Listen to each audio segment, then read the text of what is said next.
죽은 이들은 여전히 존재한다. 소련의 물리학자 알렉세 프리먼은 인간이 지상에서의 삶을 마친 뒤 영원히 걷게 되는 길을 설명했다. 사후 세계가 존재하지 않는다는 주장 중 가장 흔한 근거는 죽음 이후의 세계에서 돌아온 사람은 없다는 말이다. 물론 이는 설득력 있고 반박하기도 어려운 주장이다. 하지만 20세기 말 소련에서는 오랫동안 철저히 숨겨져 왔던 일들이 벌어지기 시작했다. 그 누구도 그 기록 보관소에 들어갈 수 없었다. 해당 연구는 수백만 명의 세계관을 뒤흔들 수 있다는 이유로 철저히 기밀로 분류되었다. KGB 요원과 신뢰받는 과학자들만 출입할 수 있는 폐쇄된 연구소에서는 임상적 죽음을 겪고 되돌아온 사람들의 증언을 수집하기 시작했다. 공식적으로는 이 작업을 이상 접촉 상황 연구라고 불렀다. 비공식적으로는 영혼 실험이었다.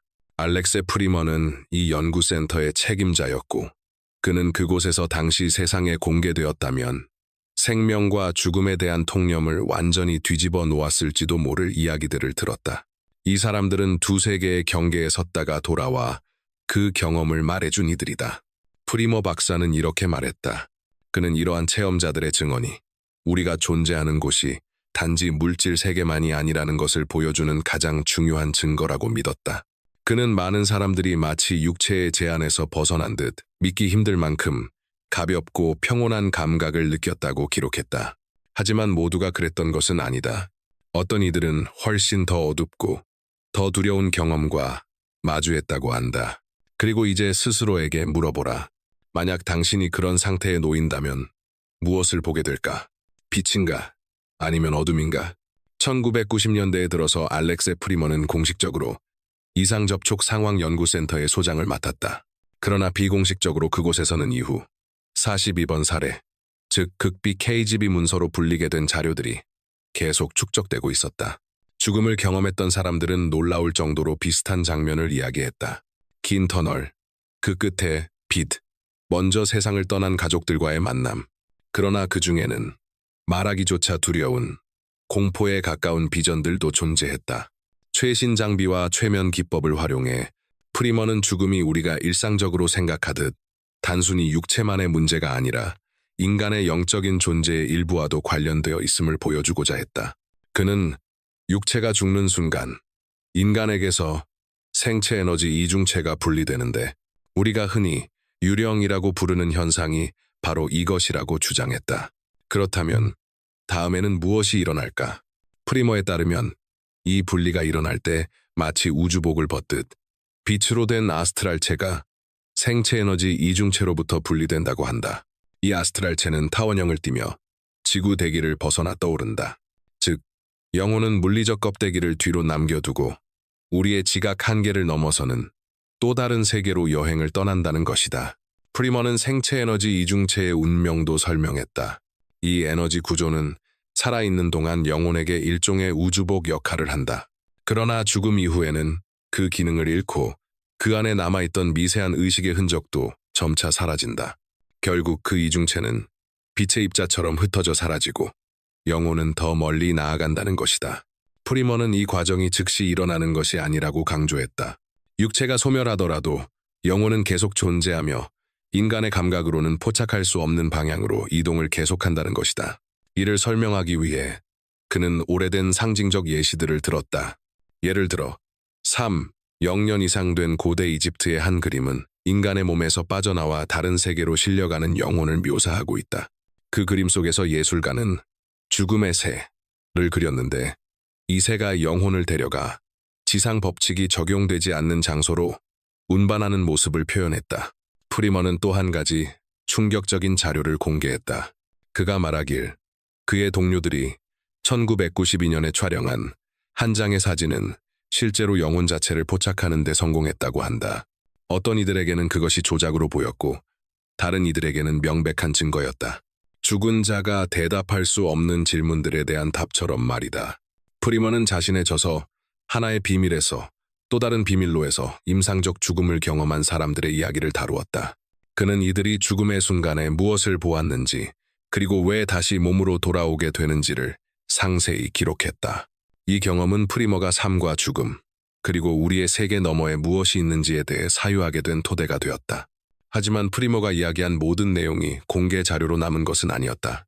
수많은 기록이 극비 표시와 함께 KGB 비밀 문서로 숨겨졌다. 소문에 따르면 그 문서들에는 최면 상태에서 영혼을 분리시키는 실험, 그리고 특수 장비를 사용해 그 흔적을 기록한 내용이 포함되어 있다고 했다. 물론 공식적으로는 단 한 번도 인정되지 않았다. 프리머는 임상적 죽음을 겪은 사람들이 겉보기에는 사후 세계에 다녀온 것처럼 보이지만 실제로는 완전히 들어간 것이 아니라고 확신했다.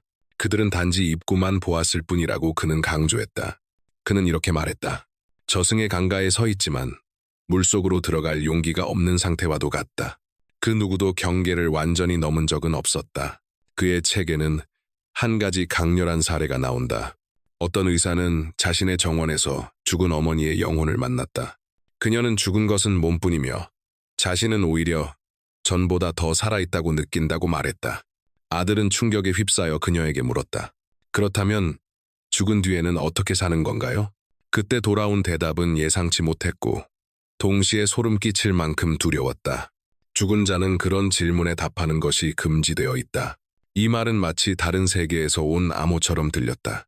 프리머는 저편의 세계에서는 이런 질문 자체가 허용되지 않는 것으로 간주된다고 주장했다.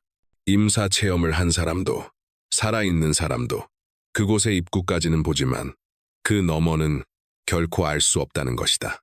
그는 이렇게 결론지었다.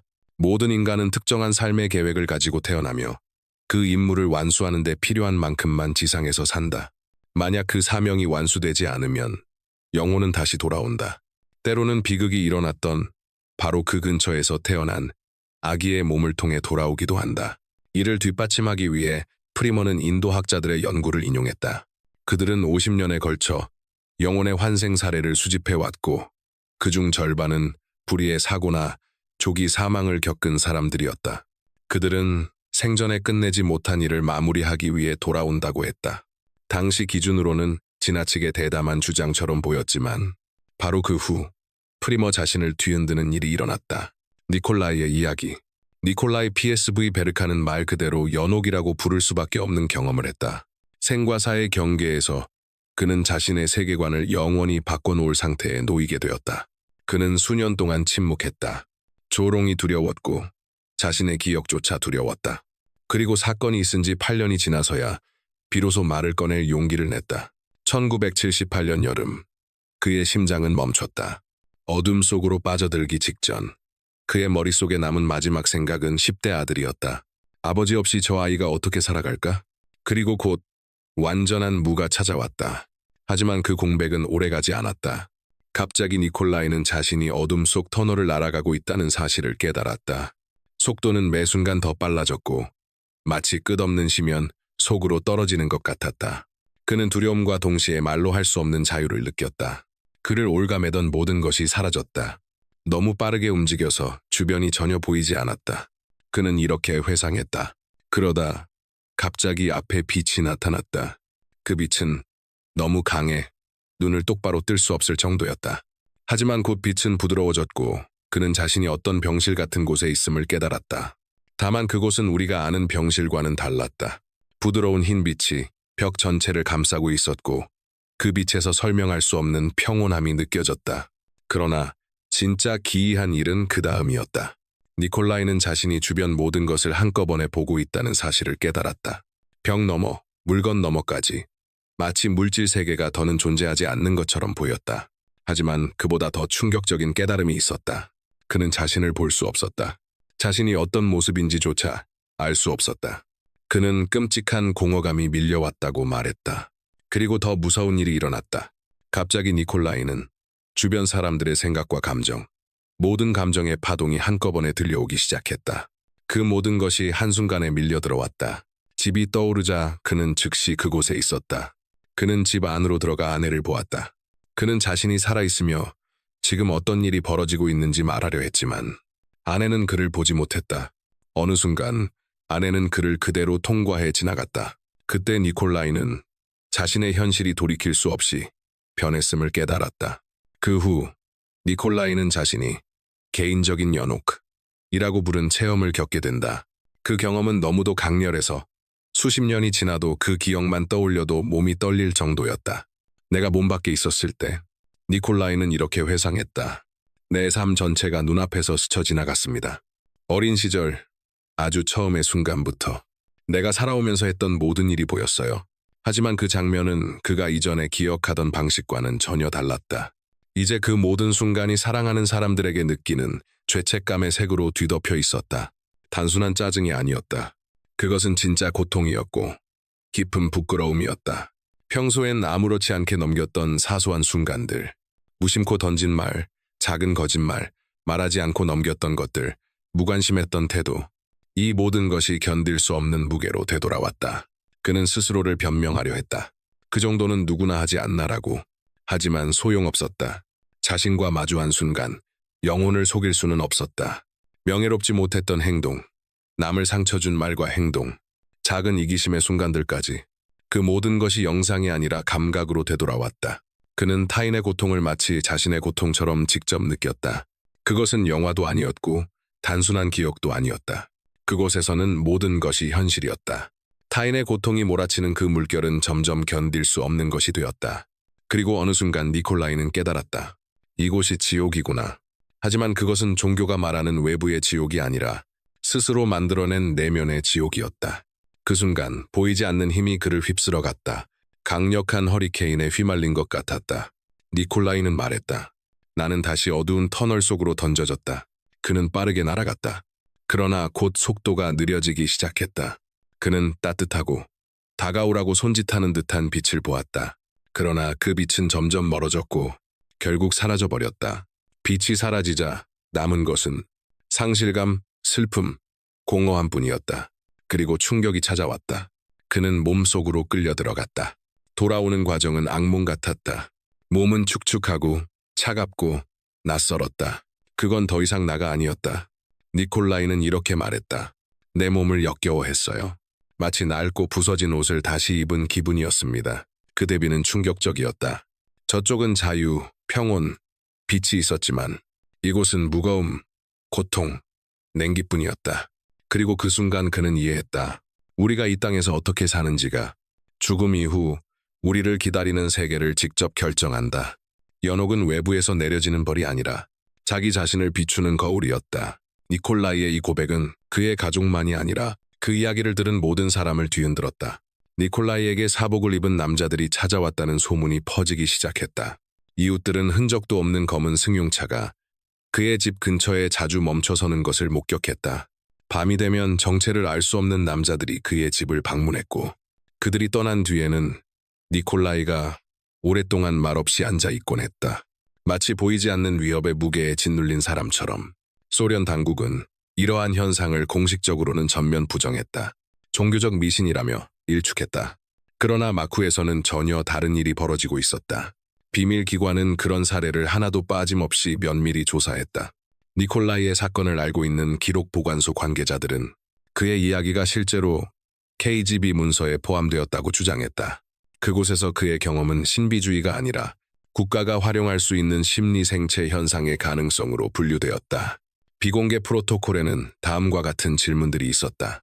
임상적 죽음 이후 영혼의 상태를 통제할 수 있는가? 몸에서 분리되는 순간 사람에게 진실을 말하게 강제할 수 있는가? 이러한 상태를 무기나 조종수단으로 사용할 수 있는가? 이 문서들은 한 번도 세상에 공개된 적이 없다. 많은 사람들은 여전히 그것들이 폐쇄된 비밀 보관소에 숨겨져 있다고 믿는다. 그러나 비밀기관이 관심을 보였다는 사실만으로도 이미 많은 것을 말해준다. 니콜라이는 자신의 경험이 단순한 개인적 비극이 아니라는 것을 느꼈다. 그는 자신이 인간이 감당하기에는 너무 큰 어떤 것의 일부가 되었다는 것을 깨달았다. 그리고 만약 자신의 말이 세상에 닿게 된다면 사람들이 반드시 생각해봐야 한다고 느꼈다. 진정한 심판은 저 너머에서 내려지는 것이 아니라 우리의 말과 생각, 행동 하나하나가 언젠가 우리가 들어설 세계를 스스로 만든다. 돌아온 뒤 니콜라이는 오랫동안 침묵 속에 살았다. 그의 영혼은 두 세계 사이에서 찢겨나간 듯했다. 한편으로 그는 이 경험을 세상에 전하기 위해 살아남았다고 느꼈지만 다른 한편으로는 미쳤다거나 허언가로 몰릴 두려움이 그를 완전히 마비시켰다. 그는 수년 동안 비밀을 품고 살았다. 동료 의사들에게조차 그가 겪은 일을 털어놓을 용기가 나지 않았다. 소련 사회에서 이런 고백은 경력, 평판, 때로는 자유까지 이를 수 있는 위험한 일이었다. 최선의 경우엔 조롱을 받았을 것이다. 최악의 경우엔 재교육을 이유로 정신병원에 보내졌을지도 모른다. 그러나 결국 니콜라이는 더 이상 견딜 수 없었다. 그는 그 모든 것을 더는 마음속에 묻어둘 수 없었다. 나는 더 이상 침묵할 권리가 없습니다. 니콜라이는 이렇게 말했다. 이 일은 나만 겪은 것이 아닙니다. 모든 사람에게 주어진 경고입니다. 그는 말을 시작했다. 그의 말투는 거의 고백에 가까웠다. 나는 인간이 죽지 않는다는 것을 보았습니다. 우리의 모든 행동, 모든 생각이 언젠가 우리가 들어서게 될 집을 이루는 벽돌이라는 걸 알게 됐죠. 연옥은 어떤 장소가 아닙니다. 우리 자신을 비추는 거울입니다. 그리고 우리 안의 것을 바로잡지 않으면 그 누구도 대신해주지 못합니다. 그의 이러한 깨달음은 속삭이듯 퍼져나갔다. 어떤 사람들은 입을 벌린 채 이야기를 들었고 다른 이들은 믿지 못하는 표정이었다. 그러나 가장 이상한 일은 그 후에 일어났다. 니콜라이에게 남자들이 찾아왔다. 이웃도 의사도 아니었다. 그의 마을 사람이라면 누구나 알아볼 수 있는 회색 양복을 입은 바로 그들이었다. 아무도 감히 질문하지 못하는 존재들. 그들은 자신을 소개하지도 신분증을 보여주지도 않았다. 그저 그의 맞은편에 앉아 질문을 던지기 시작했다. 그들은 위협하지도 비웃지도 않았지만 차가운 눈빛과 말투에는 분명한 조사의 기운이 느껴졌다. 당신은 빛을 보았습니까? 몸 밖에 있을 때 어떤 느낌이었습니까? 그 전이를 의식적으로 통제할 수 있습니까? 다른 사람의 생각을 보는 능력이 있었습니까? 그들은 그의 말을 하나도 빠짐없이 기록했다. 때로는 서로 눈빛을 나눴고 때로는 보이지 않는 계획과 저허하듯 잠시 멈췄다. 나중에서야 니콜라이는 깨달았다. 자신의 이야기는 단순한 개인적 체험이 아니었다. 그 시기 비슷한 사례들이 모두 비공개 기록 보관소로 흘러 들어가고 있었다. KGB는 그것들을 모으고 분석하고 결론을 내렸다. 무엇을 위해? 그 누구도 정확히는 모른다. 일부는 이렇게 믿었다. 그들이 영혼의 불멸성에 대한 증거를 찾고 있었다고. 다른 이들은 그들이 그것을 통제의 도구로 바꾸려 한다고 말했다. 한번 상상해보라. 사람의 생각뿐 아니라 죽음 이후에 그가 맞이할 세계에까지 영향력을 행사할 수 있는 힘을. 그러나 니콜라이는 이것에서 다른 의미를 보았다. 그들은 내게 보여주었습니다. 우리는 모두 가면을 쓰고 살지만 저편에서는 그 가면이 모두 벗겨진다는 것을. 우리는 결국 자신과 마주하게 됩니다. 그리고 그 안에 악의 시기, 증오가 남아있다면 그것이 바로 여러분의 영혼이 될 것입니다. 하지만 사랑하고 용서하고 돕는 법을 배웠다면 그 자체가 빛이 되어 당신을 맞이할 것입니다. 나는 이것이 동화가 아니라는 것을 말하기 위해 돌아왔습니다. 이것은 하나의 법칙이며 우리 모두에게 적용됩니다. 그의 말은 경고처럼 들리면서도 동시에 도전처럼 울렸다. 그 순간 그의 이야기는 개인적 비극을 넘어서 우리 모두를 향한 메시지가 되었다. 우리는 마음속에 얼마나 많은 원망을 품고 살아가는가. 따뜻한 말을 뒤로 미룬 적은 또 몇 번인가. 앞으로 영원히 남아있는 것처럼 마치 시간이 끝없이 이어질 것처럼 살아온 적은 얼마나 많은가. 니콜라이는 단호하게 말했다. 영원은 내일 시작되는 것이 아닙니다. 지금 여기 우리의 모든 선택, 모든 시선, 모든 결정 속에서 이미 시작되고 있습니다. 그의 이야기는 마지막에 폭발처럼 울려 퍼졌다. 나는 죽음을 통과하며 깨달았습니다. 지옥과 천국은 그 누구도 우리에게 배정하지 않습니다. 우리가 스스로 만드는 것입니다. 그리고 오늘 당신 마음에 어둠이 있다면 그 어둠이 내일 당신의 집이 될 것입니다. 하지만 하루에 단 한 번이라도 빛을 선택한다면 당신은 이미 당신의 영혼을 바꾸고 있는 것입니다. 그리고 피할 수 없는 질문이 남는다. 만약 지금 당신에게 죽음 뒤에 기다리고 있는 당신만의 세계가 보여진다면 그곳에 머물고 싶겠습니까? 니콜라이가 마침내 진실을 말하기로 결심한 뒤 그의 삶은 완전히 달라졌다. 그는 더 이상 구급차에서 사람을 살리는 평범한 의사가 아니었다. 그는 과학이 공식적으로 인정하지 않는 어떤 비밀에 닿은 사람이 되었고 반대로 비밀 기관들은 그 비밀을 갈망하듯 모으고 있었다. 작은 마을에는 여러 소문이 돌기 시작했다. 이웃들은 번호판 없는 수상한 차량들이 니콜라이의 집 근처에 자주 멈춰서는 것을 보았다.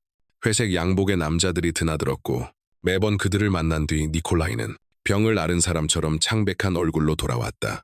그들은 나를 반복해서 신문했습니다. 니콜라이는 아내에게 이렇게 털어놓았다.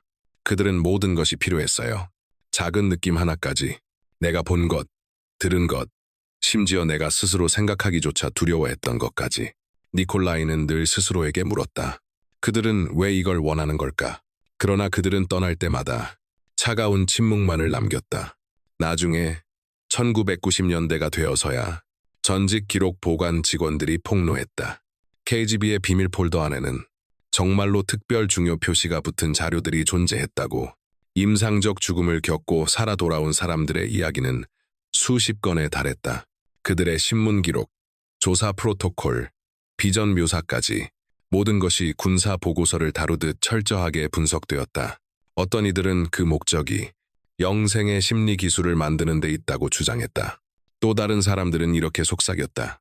모스크바와 레닌그라드의 연구소 지하에서는 실험 대상에게 인위적으로 유체 이탈을 유도하는 실험이 이루어졌다. 물론 니콜라이는 이런 세부 내용을 모두 알지는 못했다. 하지만 그는 자신의 경험이 헛되지 않았음을 느꼈다. 그는 당국이 공개를 두려워하면서도 무시할 수 없었던 더 거대한 무엇의 일부가 되어 있었다. 나는 깨달았습니다. 니콜라이는 말했다. 우리는 지금 판돈이 너무나도 큰 게임을 하고 있습니다. 저 경계를 넘으면 국가도, KGB도, 상관도 존재하지 않습니다. 오직 당신과 당신의 영혼만이 있을 뿐입니다. 그리고 이 삶에서 거짓으로 살았다면 그곳에서는 결국 그 거짓과 정면으로 마주해야 합니다. 이 말은 빛나는 터널이나 죽은 자와의 만남보다 사람들에게 더 큰 두려움을 안겨주었다. 그 안에는 어떠한 신비주의도 없었기 때문이다. 너무 솔직했고 너무 진실했기 때문이다. 그럼에도 니콜라이는 말을 이었다. 제가 이야기하는 이유는 자극적인 이야기를 만들기 위해서도 명예를 얻기 위해서도 아닙니다. 이 일은 언제든 누구에게나 일어날 수 있기 때문입니다. 그리고 그때가 되면 변명하기도, 후회하기도 이미 너무 늦습니다. 그곳에서는 스스로가 자신의 심판자가 됩니다. 세월이 흐르면서 그의 목소리는 더욱 단단해졌다. 그는 다른 사람들이 이론으로만 논하던 것을 직접 본 사람만의 확신으로 말했다. 그리고 그의 모든 강연, 모든 고백은 항상 이 불타는 한 문장으로 끝났다. 지옥과 천국은 지도 위의 장소가 아닙니다. 그것은 당신의 영혼을 비추는 거울입니다. 당신을 기다리는 세계가 궁금합니까? 그렇다면 지금 당신 안을 들여다보십시오. 이 말이 끝나면 강연장에는 항상 침묵이 내려앉았다. 고개를 숙이는 사람들, 울음을 터뜨리는 사람들, 도저히 버티지 못하고 나가버리는 사람들도 있었다. 하지만 바로 그 침묵이 니콜라이가 사람들의 가장 깊은 곳을 건드렸다는 가장 명확한 증거였다. 오늘날 수십 년이 지난 지금도 그의 조사 기록은 여전히 아카이브에 보관되어 있다. 과학자들은 이런 이야기를 믿어야 하는지 논쟁을 벌인다. 회의론자들은 그것을 뇌의 환각이라며 일축한다. 하지만 단 하나의 단순한 사실은 남아있다. 니콜라이는 살았고 죽었으며 돌아와서 말했다. 이제 믿을 것인지 외면할 것인지는 당신에게 달려 있습니다. 그리고 니콜라이가 남긴 가장 중요한 질문은 이것이다. 만약 지금 죽음 이후 당신을 기다릴 세계가 빛이든 어둠이든 사랑으로 가득했든 고통으로 가득했든 눈앞에 펼쳐진다면 그곳에 영원히 머물고 싶겠습니까?